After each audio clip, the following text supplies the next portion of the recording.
할렐루야. 11월 달은 감사의 달이고 오늘은 1년에 한 번씩 지키는 우리 추수감사 주일입니다. 매년 추수감사절 때가 되면 이 미국에서 시작된 추수감사절의 기원에 대해서 생각해 보면서 어려운 환경 속에서도 지난 1년 동안의 수고와 결실로 우리를 풍성케 해주신 하나님의 은혜에 감사하게 됩니다. 그래서 이 추수감사절은 우리가 평소에 얼마나 감사하고 사는 사람인가를 한번 점검해 본다는 의미에서 굉장히 뜻있는 절기라고 생각합니다. 다시 말하면 감사지수가 얼마나 높은 사람인가를 한번 살펴보는 것입니다. 여러분, 감사지수는 높으면 높을수록 좋습니다.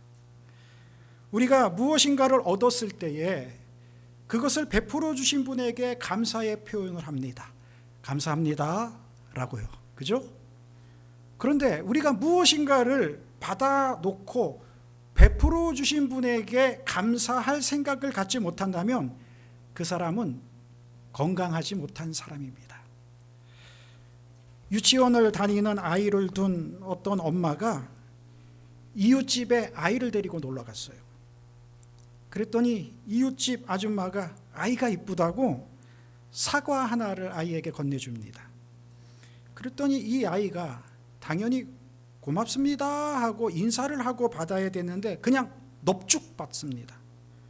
그래 민망했던 이 아이의 엄마가 아이에게 말합니다. 어른이 사과를 주면 그걸 받으면서 뭐라고 말해야 되지? 그랬더니 이 아이가 잠깐 생각하더니 껍질 깎아주세요. 여러분, 우리는 감사하다는 말에 인색해서는 안 됩니다. 감사 지수가 높아야 돼요. 우리가 감사를 표현해야 할 대상이 있다면 빠짐없이 감사를 표현해야 합니다. 오늘 우리가 함께 읽은 본문의 말씀은 매우 강한 어조로 우리에게 이렇게 말씀합니다. 범사에 우리 주 예수 그리스도의 이름으로 항상 아버지 하나님께 감사하고. 여러분, 우리가 이 말씀을 읽으면서 부담스러운 부분이 있습니다. 범사에라는 말과 항상이라는 말입니다. 범사라는 감사하라는 말에 범사라는 수식어가 따라 붙으면 우리는 왠지 모르게 부담을 느끼고 감사하라는 말 앞에 항상이라는 수식어가 붙으면 기가 죽습니다. 왜냐하면 그렇게 하는 것이 절대로 쉽지 않기 때문입니다. 범사라는 말은 어떤 형편에 있든지 어떤 일을 당하든지 무조건 감사하라는 거예요.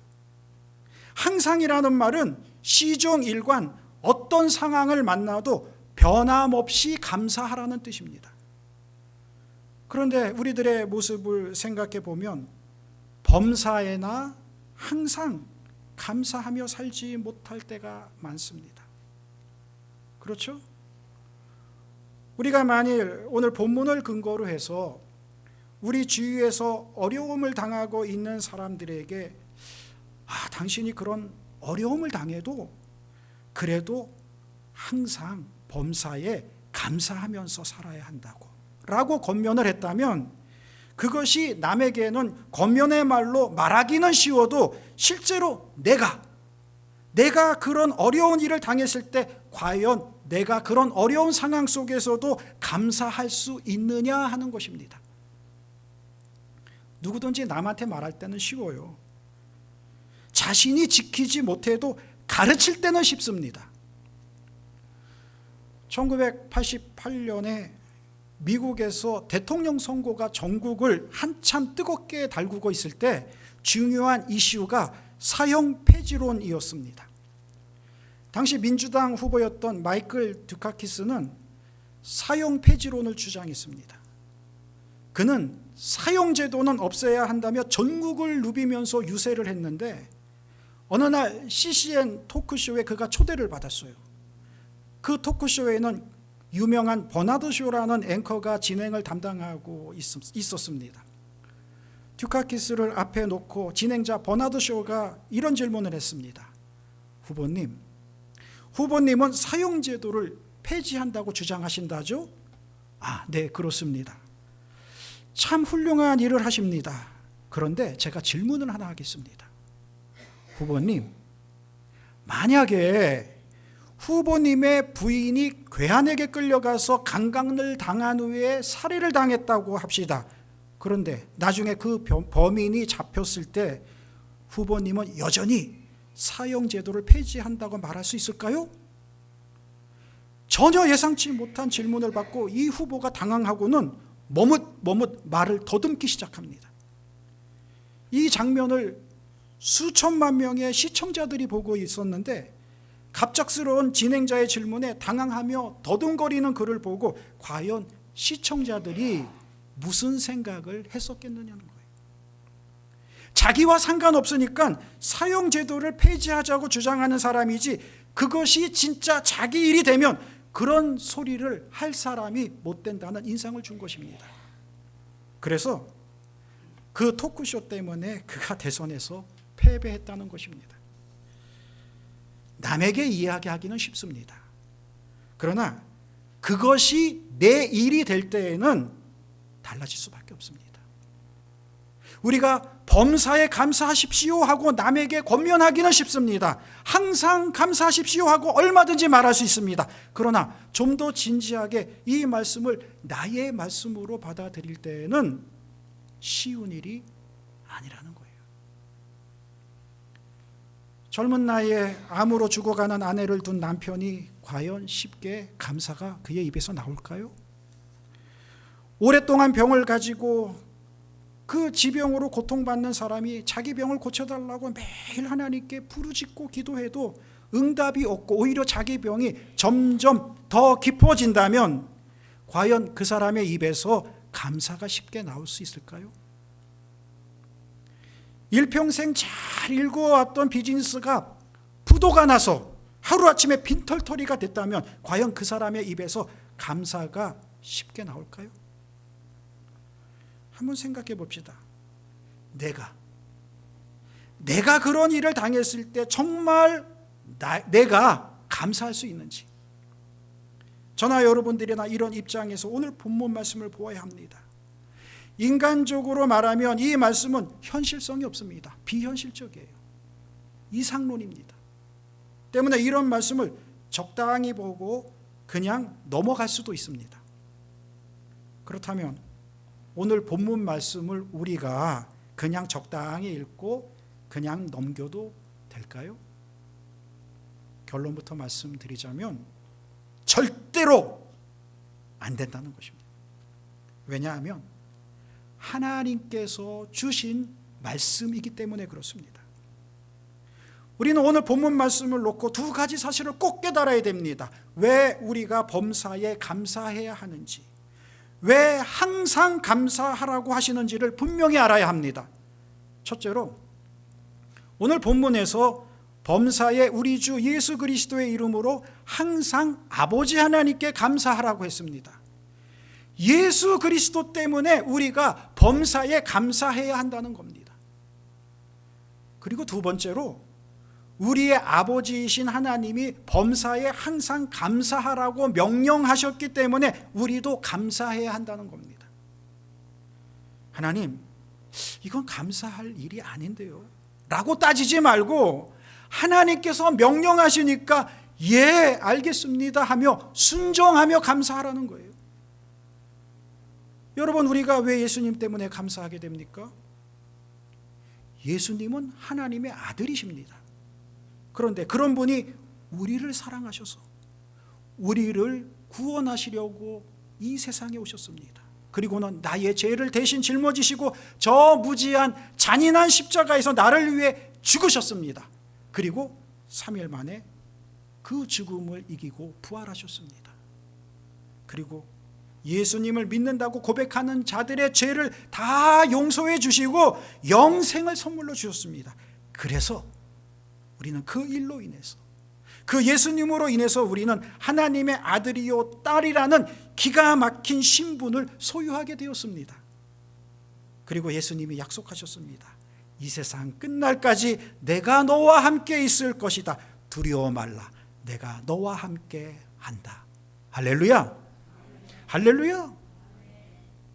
그러니 그런 예수님의 약속을 받고 살고 있는 우리가 어찌 주님께 범사에 감사하지 않을 수 있겠습니까? 세상 사람이 가지고 즐기는 것이 내게 없다 할지라도 나에게는 예수님이 계시다는 그 이유 하나만으로도 우리가 범사에 감사하고 항상 감사할 수 있지 않겠습니까? 내가 예수님 한 분만 소유하고 그분을 발견하고 그 안에서 진정 하나님의 자녀로서의 행복을 찾았다면 우리는 언제든지 주님께 감사할 수 있고 또 어떤 조건에서도 하나님 감사합니다 하며 찬송을 할 수 있는 것입니다. 여러분, 한국에 영감이 있는 여자 시인 한 분이 계십니다. 송명희 시인이라고요. 아마 아시는 분도 있겠습니다만은 이 송명희 시인은 태어날 때부터 중증 뇌성마비 장애를 가지고 태어났습니다. 잠깐 그의 모습을 앞에 그 화면을 통해서 사진으로 보겠는데요. 화면을 보시면 1963년 화면에 나왔나요? 네, 1963년생인 그는 나라는 제목의 시를 썼고 그 시에 최덕신 목사님이 곡을 붙여서 시심으로 불려지고 있습니다. 여러분, 이 송명희 씨를 이 사진을 보면 뇌성마비 환자의 모습인데 그것도 중증이라 한 번도 정상적으로 살아보질 못했습니다. 뇌성마비 환자의 특성은 온몸이 비비 꼬여져서 말 한마디를 하려 해도 죽다 살아나는 그런 고통을 겪으면서 해야 할 정도로 아프고 힘든 장애입니다. 장애 등급으로는 1급입니다. 그런데 그런 그가 예수님을 만나고 나서 이 한 편의 시를 썼는데 제목이 나라는 시인데 정말 그 내용은 많은 사람들에게 감동과 은혜를 줍니다. 그 시의 가사를 보면 이렇습니다. 그 시의 내용을 이게 화면에 띄워주시면요. 나 가진 재물 없으나, 나 남이 가진 지식 없으나, 나 남에게 있는 건강 있지 않으나, 나 남이 없는 것 있으니, 나 남이 못 본 것을 보았고, 나 남이 듣진 못한 음성 들었고, 나 남이 받지 못한 사랑 받았고, 나 남이 모르는 것 깨달았네. 공평하신 하나님이 나 남이 가진 것 나 없지만 공평하신 하나님이 나 남이 없는 것 갖게 하셨네. 어떻습니까, 여러분? 이 시의 내용을 보면 이 송명희 시인이 감사를 하고 있는데 여러분, 무엇을 감사하고 있습니까? 무엇 때문에 감격하고 있습니까? 중증 뇌성마비로 남의 가진 것의 99%를 못 가진 사람입니다. 그렇지만 이 시의 내용을 보면 그는 예수님을 만났습니다. 예수님을 만난 후 그의 마음이 예수님으로 가득 차 있었습니다. 그러자 이분이 무엇이라고 감사하는가? 남이 갖지 못한 것이 내게 있고 내가 가진 것 중 남이 없는 것을 비교하면서 오히려 주님, 나는 세상 사람들이 가지고 즐기는 것은 없어도 예수님 한 분, 그분의 사랑을 받고 그분을 눈으로 보고 그분의 음성을 듣는 것만으로도 나는 행복합니다, 감사합니다 라고 말하고 있지 않습니까? 일평생 일어서 본 적도 없고 늘 휠체어에 앉아가지고 손과 발과 머리 그리고 온몸이 뒤틀어져 있어서 살아온 사람입니다. 아무것도 혼자서는 할 수가 없는 사람입니다. 말 한마디만 하려고 해도 이분한테는 그게 얼마나 힘든 일인지 제가 말씀을 준비하면서 이 유튜브 영상을 봤어요. 이분의 그 영상을 봤는데 한국의 공영방송 KBS가 3년 전이죠. 2018년에 장애인의 날에 열린 음악회라는 프로에 이분을 초청해 가지고 이제 이분의 노래도 들려주고 이분과 인터뷰하는 장면을 보게 되는데, 야, 저렇게 말 한마디를 하는데도 힘든데 감사를 하네. 제가 그 영상을 저 혼자 보기가 좀 아까워서 어제 편집을 하면서 여러분과 같이 보려고 이렇게 준비해 왔습니다. 한번 화면으로 한번 띄워보면서 우리 이분의 모습을 한번 보겠습니다. 제가 다음 곡 한 곡을 더 들려드릴 건데요. 제가 불러야 될 곡을 직접 작사하신 아름다운 분을 무대 위로 한번 모셔볼까 합니다. 내성마비라는 장애를 넘어서 아름다운 시로 우리들 마음에 감동을 불러일으키는 분입니다.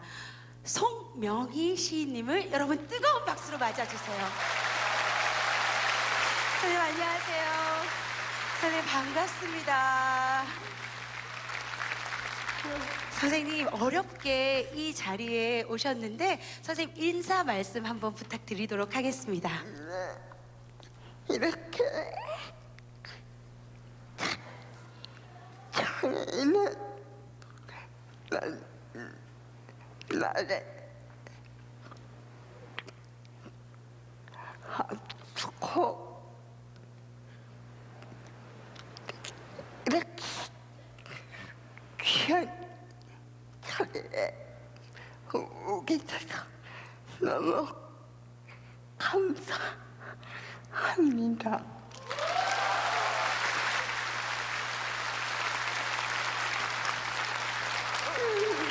네, 선생님 오늘 공연은 어떠신가요?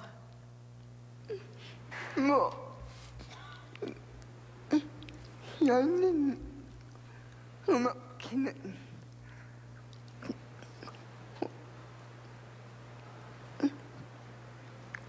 가장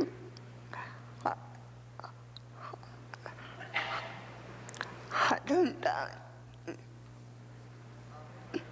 무대지요. 열린 음악회는 가장 아름다운 무대지요. 예, 이 찬양이 나오는데 우리 아시는 분은 마음속으로 혹은 작게라도 한번 따라 보실 수 있으면 좋겠습니다. 가진 재물 없으나 그 가사가 자막에 나오죠. 남이 가진 지식 없으나 남에게 있는 건강 있지 않으나 남이 없는 것 있으니 나 가진 재물 없으나 남이 가진 지식 없으나 남에게 있는 건강 있지 않으나 남이 없는 것 있으니 남이 못 본 것을 보았고 남이 듣지 못한 음성 들었고 남이 받지 못한 사랑 받았고 남이 모르는 것 깨달았고 다 같이 합니다. 공평하신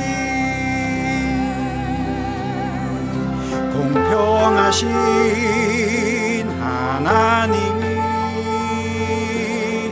나 남이 가진 건 없지만 공평하신 하나님이 나 남이 없는 것 같게 하시네.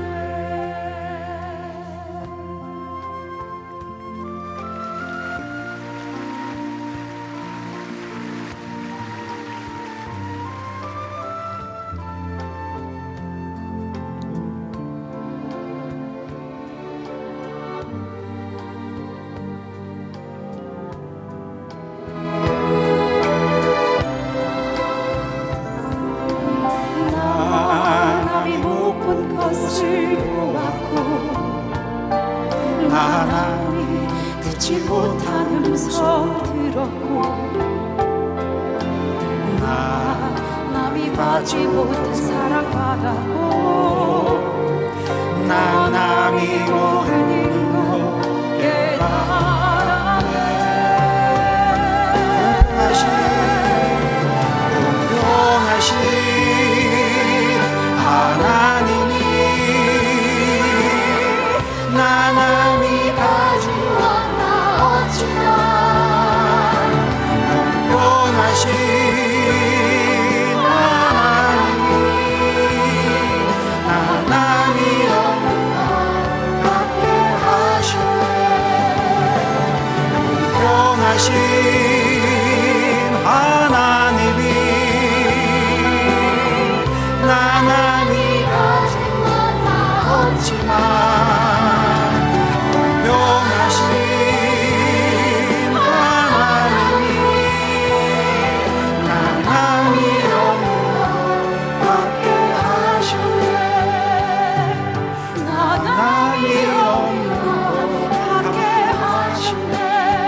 하게 하셨네.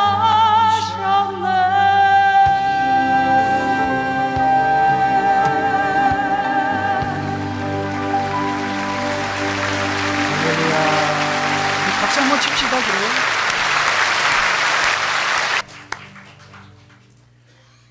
여러분, 감동적이지 않습니까? 진짜 감사는 어떤 사람에게서부터 나오는지 아십니까? 이렇게 예수님을 아는 사람에게로부터 나옵니다. 예수님을 진정 그 마음에 모시면 이렇게 진정한 감사가 나오는 거예요. 이를 믿으시기를 바랍니다. 우리는 예수님 때문에 감사할 수 있습니다. 그리고 감사는 하나님의 명령입니다. 아버지 되신 하나님이 우리에게 범사에 감사하라, 항상 감사하라고 명령합니다. 하나님 아버지가 명령하시면 아무리 어려운 일이라도 우리는 순종해야 합니다. 왜 그렇습니까? 명령하실 때에는 그 명령에 순종할 수 있는 은혜를 뒤따라 보내주시기 때문입니다. 범사에 감사하라. 하나님, 저는 못합니다. 핑계대지 말고 범사에 감사해. 내가 범사에 감사할 수 있도록 은혜를 줄게. 순종하면 되는 거야. 할렐루야. 항상 감사하라. 어떻게 감사합니까? 어떻게 항상 감사할 수 있어요? 할 수 있어. 내가 내게 능력을 준다. 바로 그것이. 이렇게 볼 때 우리는 결론을 하나 얻을 수 있습니다. 우리가 감사하는 것만큼 믿게 되고 얻게 된다는 것이에요. 우리는 그래서 앞이 캄캄한 어둠을 만나도 이렇게 고백해야 됩니다. 하나님, 지금 제 앞이 캄캄하지만 주님이 제 앞에 있는 구름을 걷어내고 어둠을 쫓아내 주실 날이 올 줄 믿습니다. 감사합니다. 하나님, 제게 유익해서 이런 고난도 주시는 줄 압니다. 할렐루야, 감사합니다. 이런 믿음.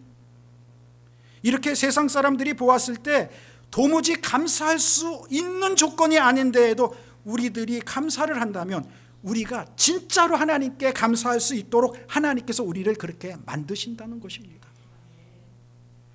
우리가 아무리 멋진 큰 집에 살아도요, 감사가 없으면요, 절대로 그는 행복한 사람이 아닙니다. 그저 우리가 방 한 칸짜리 원 베드룸에 살아도 눈만 뜨면 하나님 감사합니다 하고 그 입에서 찬송이 저절로 나올 정도로 감사하는 심령을 가지고 있다면 그 사람은 행복한 사람입니다. 그래서 감성 지수는 높으면 높을수록 좋습니다. 감사가 많으면 많을수록 우리의 믿음은 더 좋아지기 마련입니다. 감사가 많으면 많을수록 우리는 다 행복해집니다. 감사가 많으면 많을수록 우리는 세상 사람들 앞에서 매력적인 존재가 됩니다. 감사가 많으면 많을수록 우리는 더 강해집니다. 할렐루야. 그러므로 우리는 우리의 입술에서 항상 감사의 말이 많이 나오도록 노력합시다. 나는 예수님을 믿는 사람이다.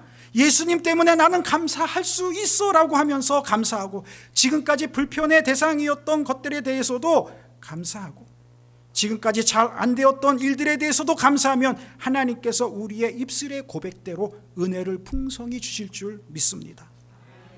오늘이 하나님께 그동안 받은 은혜에 감사하는 추수감사절입니다만, 오늘 우리가 이 사실을 우리 마음판에 깊이 새기면서 하나님께 감사해야 될 줄 믿습니다. 1년 동안 많은 것을 거둬들이게 하신 분도, 혹 그렇지 않고 1년 동안 내가 거둬들일 것이 별로 없는 분들도 모두 하나님께 감사합시다. 많이 거둬들인 분들은 하나님 이렇게 1년 동안 내게 축복 주셔서 많은 것을 주셨으니 감사합니다 하고 감사해야 할 것이고, 혹 1년 동안 거둬들인 것이 없을지라도 하나님, 그래도 제가 찾아보니까요 1년 동안에 제게 주신 이런 것이 있네요. 아까 송명희 시인처럼 남이 발견하지 못한 것, 남이 가지지 않은 것 중에 내게 있는 것이 있는 그것을 통해서 하나님께 감사하시길 바랍니다. 하나님 1년 동안 제게 평안 주셨죠? 1년 동안 팬데믹 속에서도 나 코로나 바이러스에 안 걸리게 한 것도 감사합니다. 할렐루야. 이것저것 감사의 조건을 찾아서 오늘 이 추수감사절 때에 하나님께 마음껏 다 감사할 수 있는 저와 여러분 되시기를 주의 이름으로 축원합니다. 오늘 본문 말씀을 다시 한번 읽고 말씀을 마칩니다. 범사에 우리 주 예수 그리스도의 이름으로 항상 아버지 하나님께 감사하며 그리스도를 평양으로 피차 복종하라. 아멘. 기도하겠습니다.